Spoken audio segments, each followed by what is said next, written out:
So I'm deciding to do a kind of a little experiment here. I'm gonna lay the verbal smackdown on some wrestling, but I gotta get something off my chest to begin with because I'm coming into this kind of pissed already.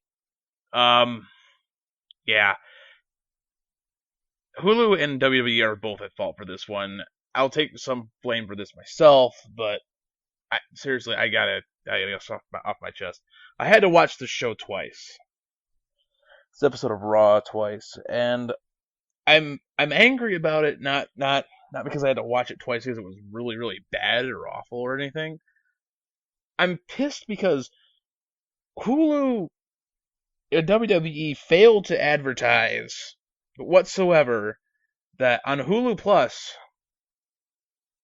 the show is edited down from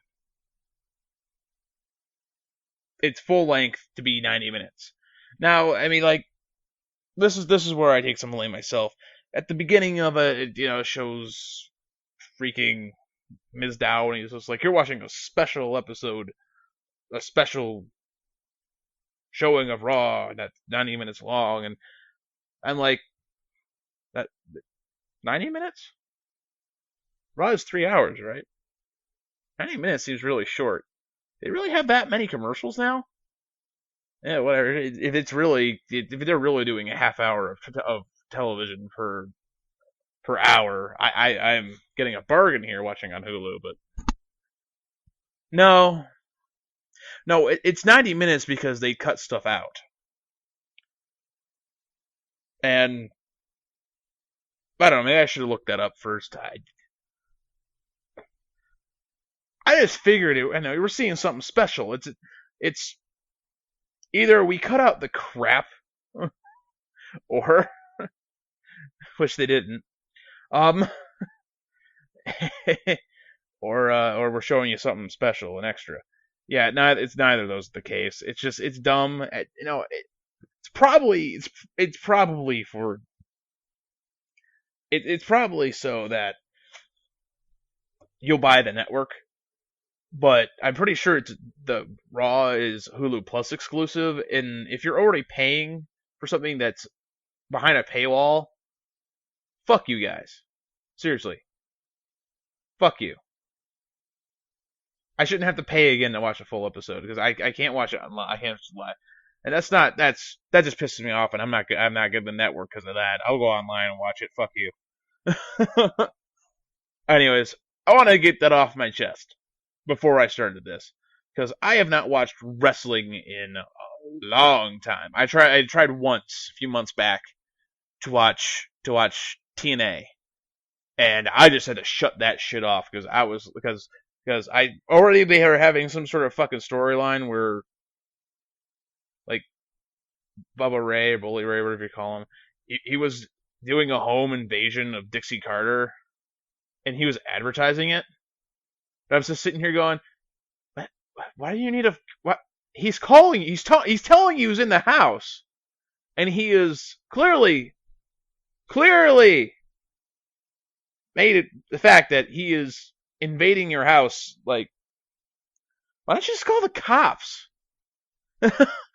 But that wasn't the worst part. The worst part was the menagerie, which is basically just a bunch of like circus sideshow freaks that come out, and it's dark and there's funny lights and their music never stops playing, and I just said fuck it and I had to turn it off. People keep telling me TNA's gotten better. I apparently that was just a really bad episode, but whatever. So anyways, this is Raw from October 24th, 2014. Yeah, this is the Fallout to Hell in a Cell. And if I do happen to do multiple of these, I'm going to start doing this. But $9.99 count, and this episode was 2. Because of the network thing. And I'm going to do a count for that every single time I watch one of these. But anyways, Fallout Hell in the Cell. Let's talk about the actual show. I have some notes here, just bear with me. The first thing that happens besides the video package highlighting some of the stuff from Hell in the Cell is there's the authorities in the ring. It's Kane, Stephanie, and Triple H.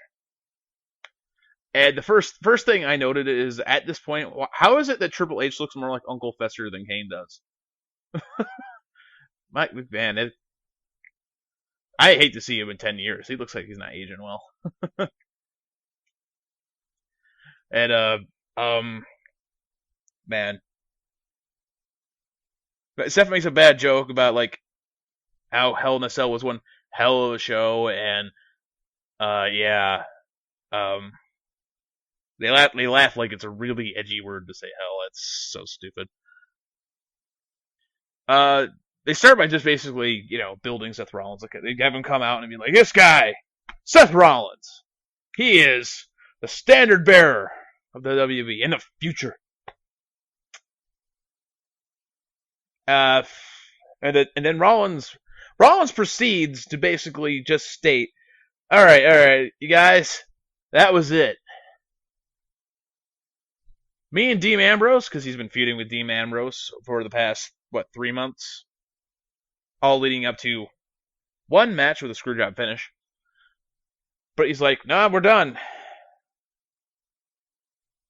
We're done. No, seriously, guys. No, I'm serious. We are done. And they are seriously done, I'm assuming. They're almost making it meta the way they're doing it. And then Ambrose is like, I'm moving on to Cena. And I'm facing him tonight. So apparently the purpose of this segment is to announce tonight's main event. Though this makes me ask the question about, because at Hell in a Cell, both Cena and Ambrose wanted Rollins in Hell in a Cell in a match. So Ambrose and Cena had a match. Ambrose won. So Ambrose got a match with Seth Rollins in Hell in a Cell. But Randy Orton said, whoever didn't get Rollins, I want him. It's a number one contenders match. So Cena didn't get his revenge on Rollins at Hell in a Cell, but he got a number one contender match. And he won. And is now the number one contender. So he's getting another chance to fight Brock Lesnar, which is great because he got screwed out of his last one by Rollins. And now on Monday Night Raw, you're having him fight Seth Rollins. So it looks like Cena got the better deal out of this. So I don't know. It seems like it defeated the purpose to build up the Hell in a Cell, is all I'm saying. I don't know. And then Orton comes out. Orton's pissed. He is pissed at Rollins and he wants to kill him. And I write, did Orton shoot about anger management? Because apparently he says, I want to insert myself back in anger management like I did 4 years ago or something. For real. It's like, okay. Apparently you're an angry guy. He sells it very well. He does actually look angry, so I give him that. Then he attacks Rollins. He gets some words out. And he's like, Arr! And then there's a pull apart brawl. Triple H pushes them away. He manages to get them separated and goes, this isn't happening! Calm down! And Randy Orton just keeps shouting, I'll calm down when he's dead! I actually enjoyed that. And then Orton hits an RKO and just gets the fuck out of there. Triple H doesn't look like he doesn't care. And that was the end of that bit. And then we had their first match of the night, and it was for the tag team titles. It's the Big Show and Mark Henry versus the team of Gold and Stardust. I remember them having some promo back about what's in a name, and it's just like, oh, your tag name could actually sound cool. And which is really dumb too, because in that promo, Cody starts going off with several different names that are better than Gold and Stardust. Well, whatever. I wrote down at the beginning of this, I already know Henry is turning on Show in this match. They show a little bit from the pre-show, from Raw pre-show. I'm guessing it's exclusive to the network. but it talks about how apparently Mark Henry somehow caused Show to lose his match against Rusev at the pay-per-view. Big Show looks like the frustrated one in this one, and Henry was the one that's just like, no, let's turning it to make it about the titles. Uh, and I don't know. It was what you would expect in a match. I found it weird though because for a match where Mark Henry's turning heel, when there was a point where sexual chocolate chant started, and Mark Henry like backs his ass up and does all anything I could call a little lap dance for Stardust in the corner before he goes back to fight. Like Mark Henry's acting kind of like fun for someone who's about to turn heel. It was really dumb. I also recorded like I thought this was a really dumb line from JBL. The crowd was chanting USA, and he goes, "They're chanting USA. I guess they don't like the planet Gold and Stardust are from."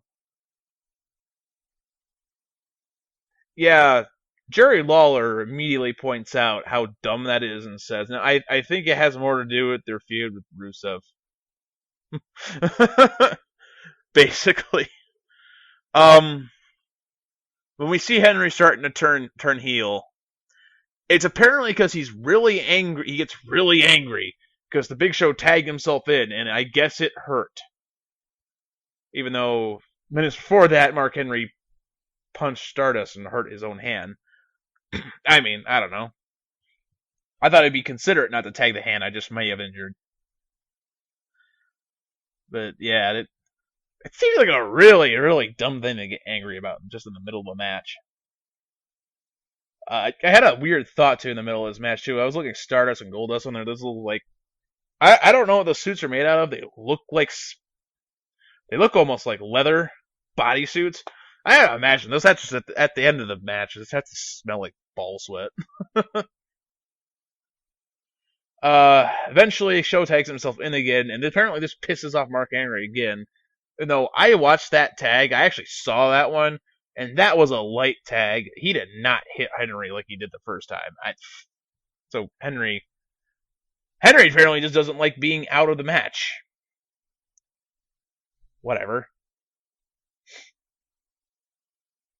Show finally gets the knockout punch in on Stardust, and then Henry turns on Show and hits him with the world's strongest slam. Pulls Stardust on top of him. 1, 2, 3. It's over. Then after the match is done, Henry continues attacking Show and starts shouting, "Nobody hit me!" It starts shouting this. "Nobody hits me!" And I'm just like, what? You're angry because he kind of gave you a little bit of a hard tag. You realize you were drop kicked in the face several times by like Stardust, and I don't know. It just seems stupid to yell "Nobody hit me" after you just got knocked around in a match by these two freak shows. After that, we get like a backstage segment where he explains Big Show is jealous of him, always has been, and always will be. Yes, Mark Henry, I'm sure Big Show was extremely jealous of that time period where D'Lo Brown kept on trying to get you to lose weight. And, that time you dated Mae Young, and all that time you were off the air because WWE didn't know what to do with you, and they couldn't fire you because you had a pretty good contract. And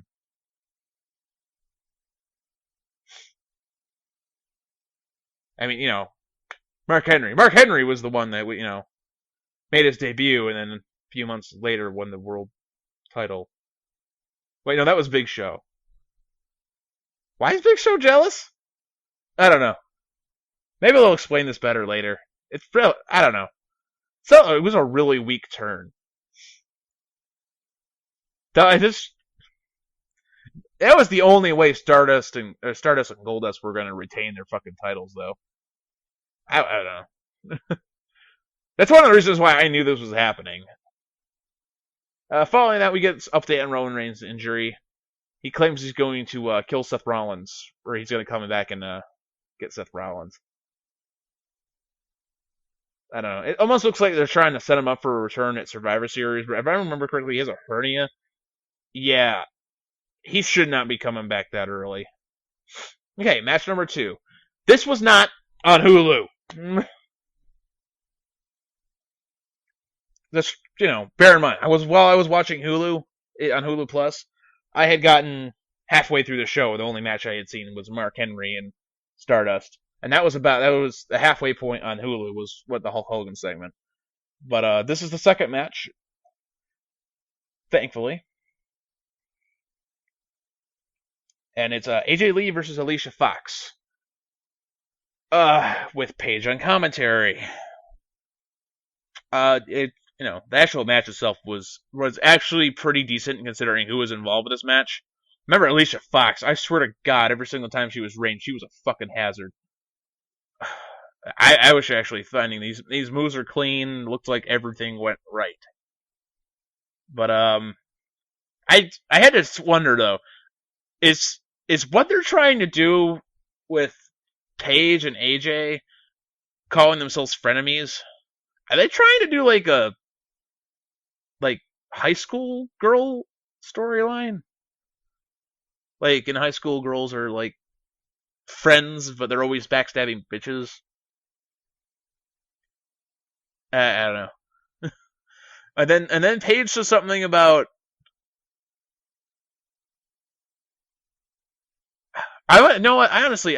Paige. I wasn't absolutely certain who she was always talking about.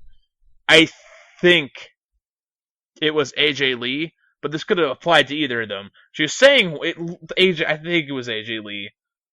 What that looked like was she was going punk like her, and because she was wearing black, which I confused me because Alicia Fox was wearing black as well.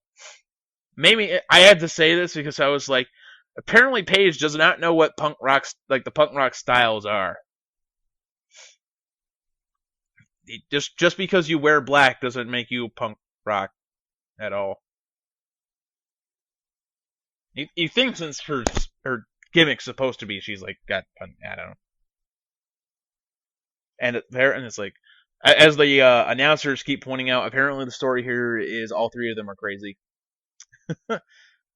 There's also I noticed one really enthusiastic fan. There is this one woman just screaming her freaking head off this entire match. And no, they weren't. There's not someone in the ring. The finish comes when Paige apparently didn't like something Alicia did, and she runs up, yells at her to win, and grabs her leg, and then AJ gets to roll up and the win with that distraction.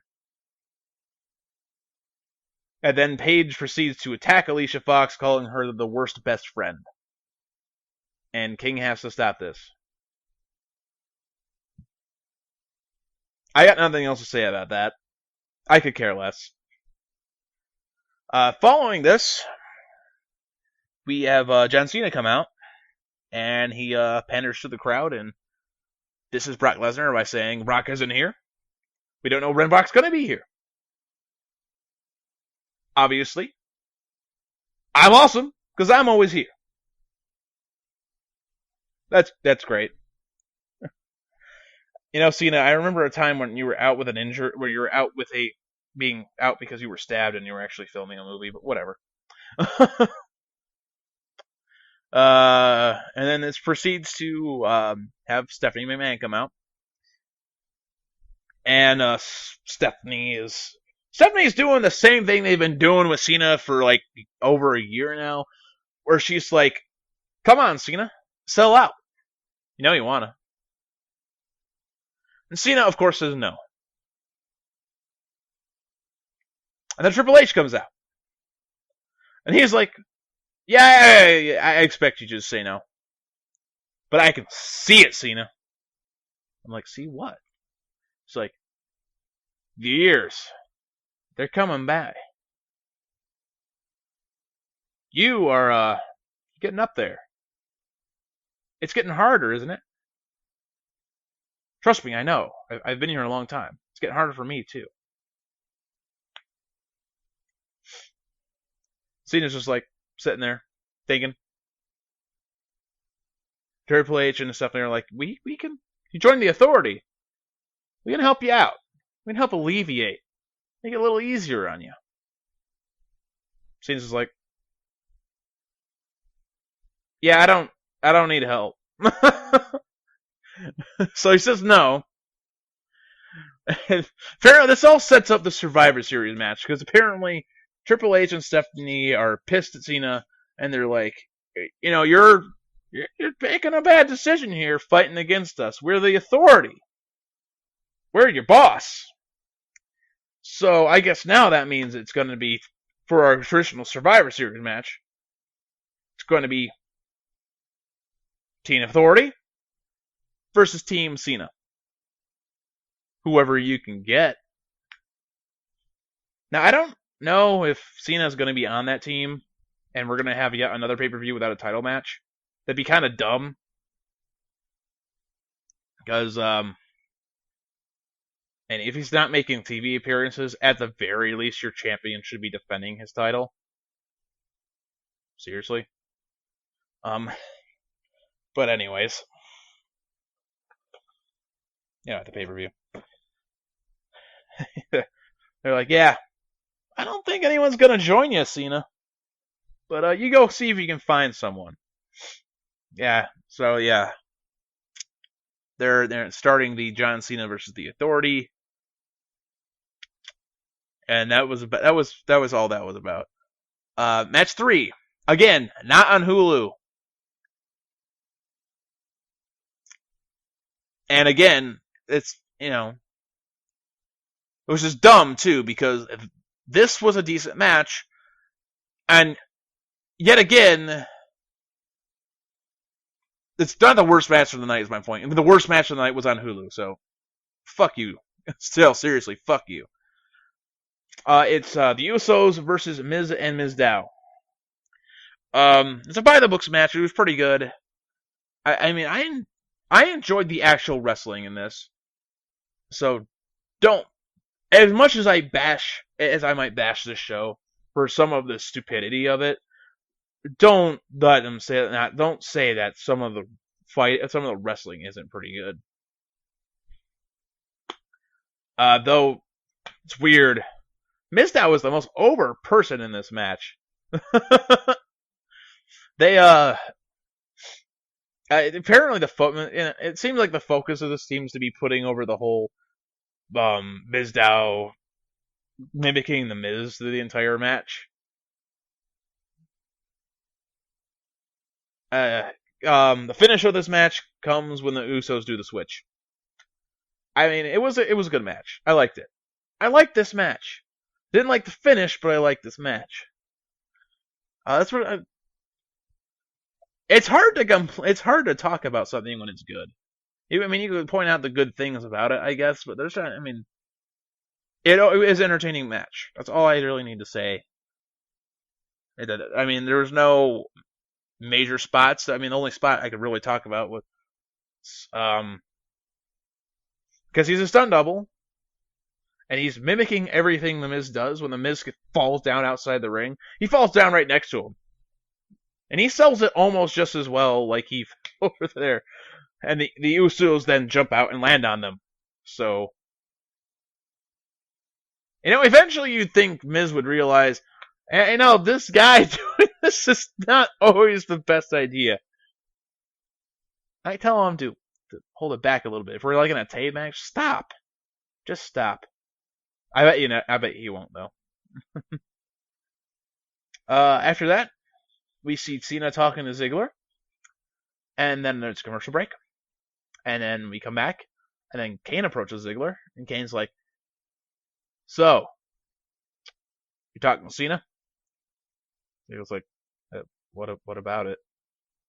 Kane's like, I have to assume that's an act of aggression against the Authority.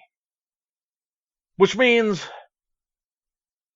I want to act out some aggression on you. So they make a match. So what I have to assume here is that, first of all, the Authority is so unsure with their statement about no one's going to want to join John Cena. that now they have to actively threaten anyone who might even possibly be thinking about it. But that's just, I mean, this makes me think of something else. So the plan here is that you're not going to get anyone, John, and if you do, we're going to kick their ass so they won't be with you. So isn't that so? If the plan goes according to, if everything goes according to the plan of the Authority, does that mean we're not going to have a Survivor Series match like you just promised earlier in the show? A 5-on-5 when there's only 5 people on one corner, it won't be very entertaining. Though it would be pretty hilarious to watch the Authority come out and then proceed to pretend to pin 5 guys in a row.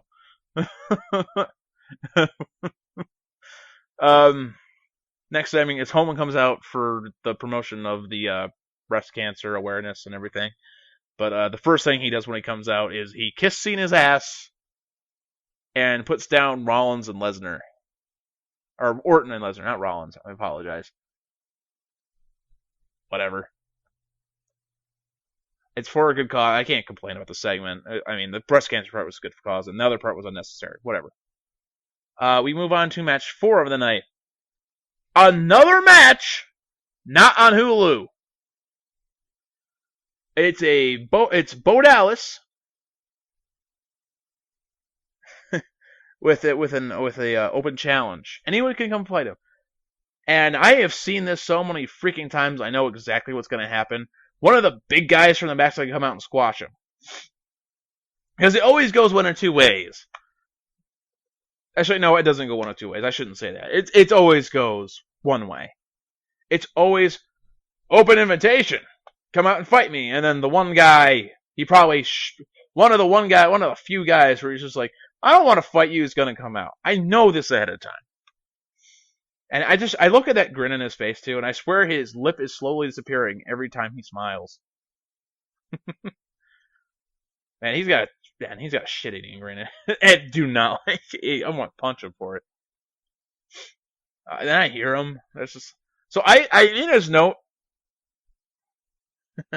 So Bo Dallas is basically the WWE's equivalent to Naruto. Believe it. Ryback comes out, and then Bo looks like he shit himself. Maybe you shouldn't make open invitationals. Just saying. Anyone in the business who knows, ever been a fan of, if you were the person just considering, what should I do an open invitational? Look back at the history. See what's happened in the past. You'll say no. Unless you're like the Big Show. No. Ryback just kills him.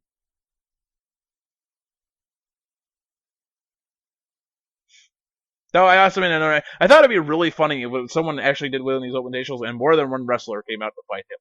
I've never seen that before. I would love to see that. See the wrestlers come out and be like, What are they going to do? Have them argue at this stage and be like, I want him this week. No, let me. I think that'd be hilarious. And then both like, you all have a match for whoever faces me. I don't know. I thought that'd be interesting to see. Match 5, but not really. As you can see, we are at match 5. And on Hulu, all the other matches have been cut out. Except for the first one. And this match doesn't happen. Imagine you were sitting there and you've watched an hour of Raw on Hulu, and you're like, it's a wrestling show. I've seen one match. This is more than halfway over. Fuck.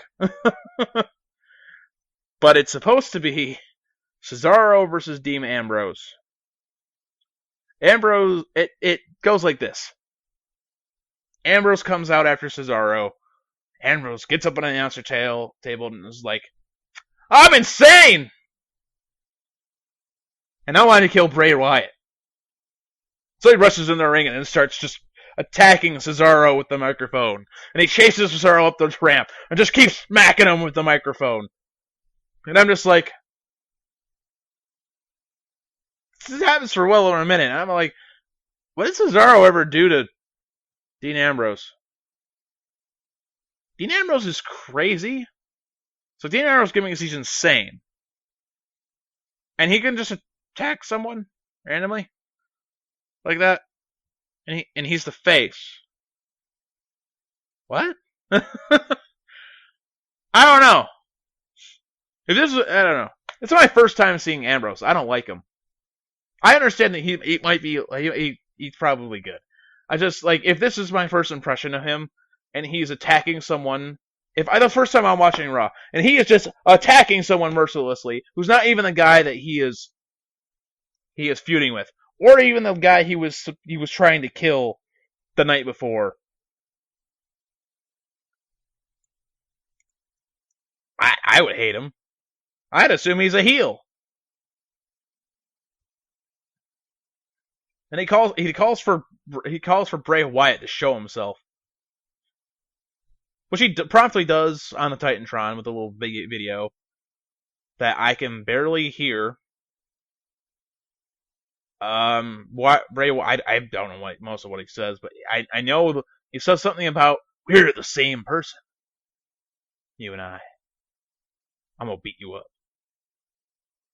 I'm sitting here like, how are you the same person? Because you're both insane? Because let me tell you, Team Ambrose doesn't do like magic shit. Dean Ambrose doesn't have voodoo.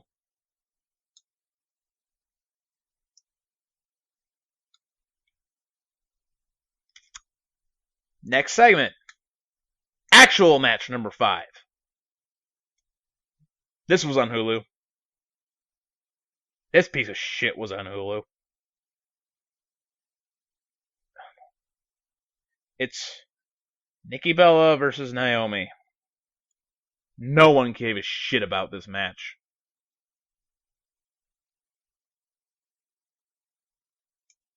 I was bored. The audience was bored. The announcers were bored. Instead of discussing the match, they were just like quietly, almost like they didn't even want to discuss this, talking about what sort of things Nikki was going to have Brie do, because now she's her assistant. Apparently, at the pay-per-view, she spilled a milkshake or a smoothie or something on her. I don't know. This was the worst match of the night. It was really not very entertaining. It was boring as all hell. And they felt this shit's on Hulu Plus. Imagine what shit you're missing on the network that we cut out. Fuck you. Seriously. Special presentation of Raw, you can't cut out the worst fucking match with some of the least cared about fucking angle, too. I don't know. I hated this. Moving on. Kane versus Dolph Ziggler. Yeah, thankfully the rest of the show is just matches. Kane versus Dolph Ziggler. I made note here where they basically the authorities' plan is that there's no Survivor Series match in Survivor Series, even though we just promised one. the matches book not bad. Dolph Ziggler and Kane go back and forth. It's not great, but it's Dolph is not working super freaking fast like he normally does, and he manages to pull out one of those like reversal pins on Kane and win the match. And this is followed up by Seth Rollins running out to attack Ziggler. And then John Cena comes out just for the save to rescue Ziggler. And they even let us know beforehand that all that's left tonight is the match between Cena and Rollins. And I'm like, all right. So when we come back from the commercial for this match, I had to question, what the fuck was the point? They have already had both guys out in the ring, or out in the arena. The fuck was the point of Seth Rollins going backstage again just to come back out? It was stupid.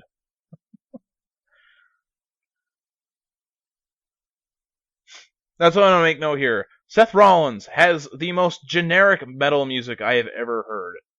It is just a guitar and drum riff. Just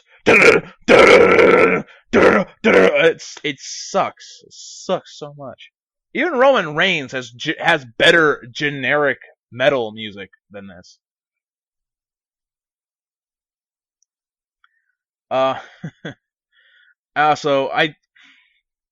This match made me bring up several questions, and not just why did they give Cena this match when he lost the chance for this match at Hell in the Cell? There are several things about this match that I thought was stupid. Not to say it was a bad match. It was a good match. They actually booked Rollins to look actually pretty good in this match. He looked strong in this match. I'll give him that. But earlier in the show, he claimed he beat Dean Ambrose using intellect, and how intellect won out against insanity and aggression.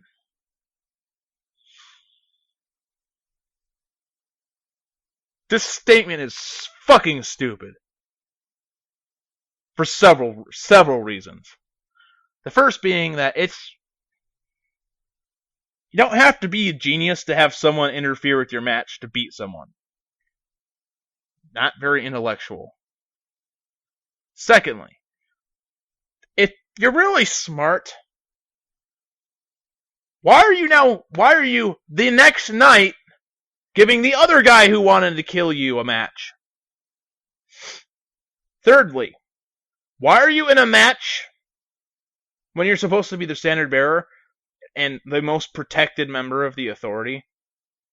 I mean, no one gave you shit about you running out the past 3 months on any matches. And suddenly now you have matches 2 nights in a row.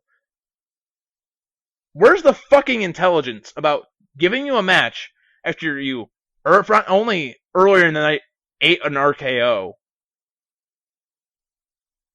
but you also have injured ribs, making you the one coming in the weakest.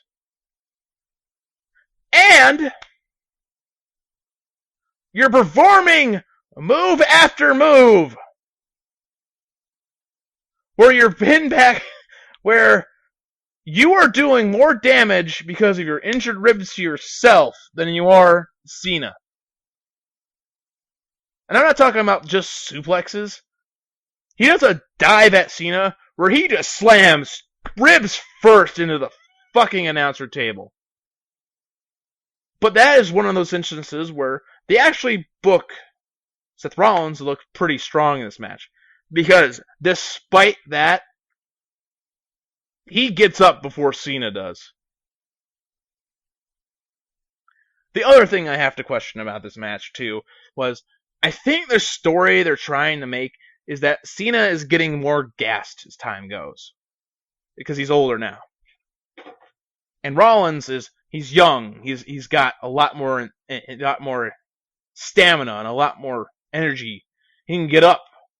So it's building Rollins to look young and strong, and I'm fine with that. And I'd be fine with him booking Cena this way, except this contradicts his fucking match with his last fucking match with Brock Lesnar, where apparently his strategy going into that match was, I'm just going to pretend like the things he does to me hurt less.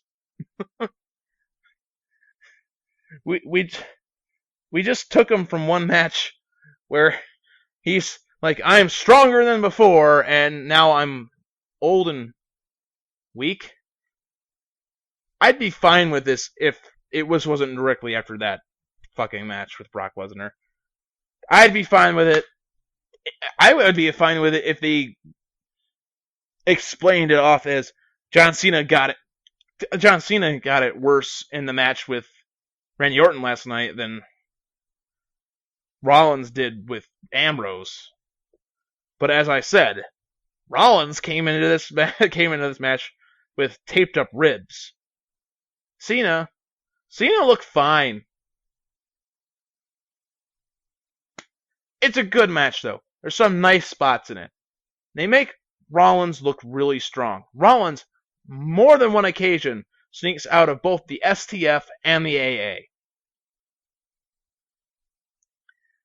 Rollins consistently, even though it's dumb, does high impact moves to Cena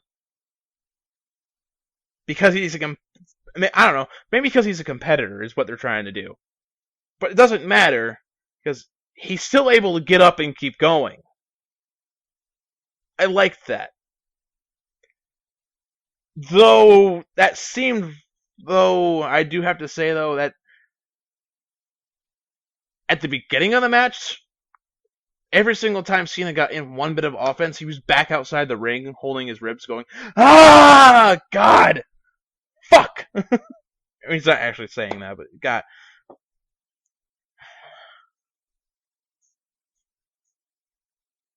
I mean, if we left that part out, he literally looked a lot stronger.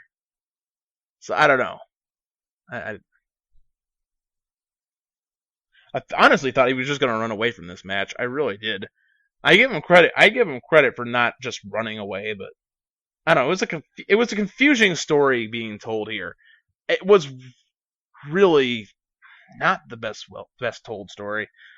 Obviously throughout the match, Jamie Noble and Joey Mercury interfere when they can. Eventually, Cena doesn't in a great amount of offense, but he finally locks in the SDF. And Kane comes in, disqualification. Ziggler comes back out. And then the whole locker room comes out, and the end of the show is a big brawl. I give them credit, not a bad show.